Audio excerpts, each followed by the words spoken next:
Hi, it's O.T. Carlson here. Anytime's a good time for the Beatles.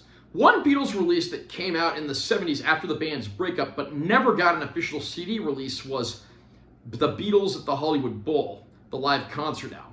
Surprisingly, given the Beatles' fame, there aren't really a whole lot of live Beatles releases out there. But a few years ago when Ron Howard made his 8 Days a Week, the Touring Years documentary, it finally got a long overdue CD release.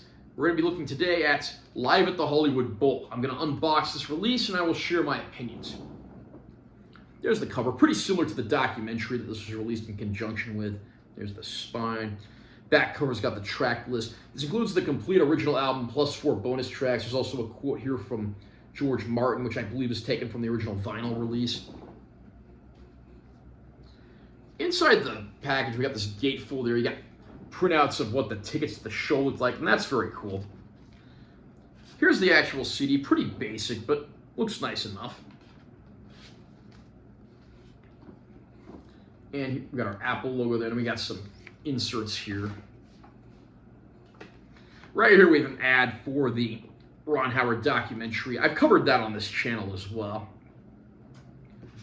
And then we have a pretty nice sized booklet as well.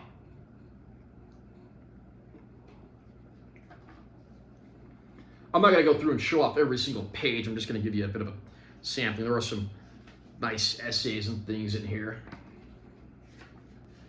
The core essay in here being written by Rolling Stone magazine's David Frick. And then there's a reprint of the original vinyl sleeve notes from the late George Martin. Track list and credits right there.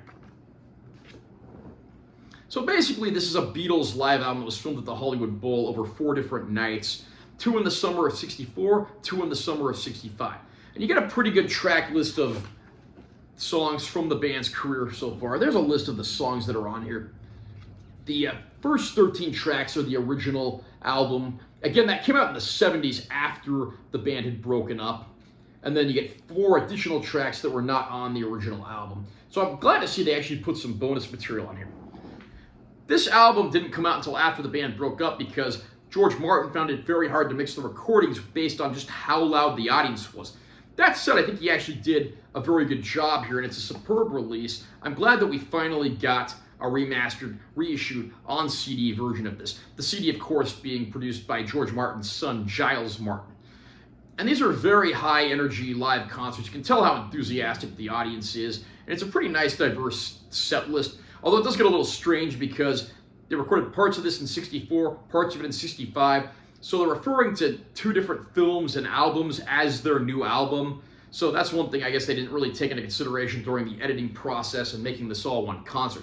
But that said, as a Beatles fan, I was very happy to get my hands on this. And if you are a fan of the Fab Four, this is an absolute must-own release. How about you? Are you a fan of the Beatles? What do you think of this Live at the Hollywood Bowl concert? Are you glad to finally have it on CD? Comment down below and let me know what you think. Also, remember to subscribe to this channel for more content. I'm always posting new videos. And make sure you give this one a like if you found it helpful. I'm T.O.T. Carlson. I'll see you next time.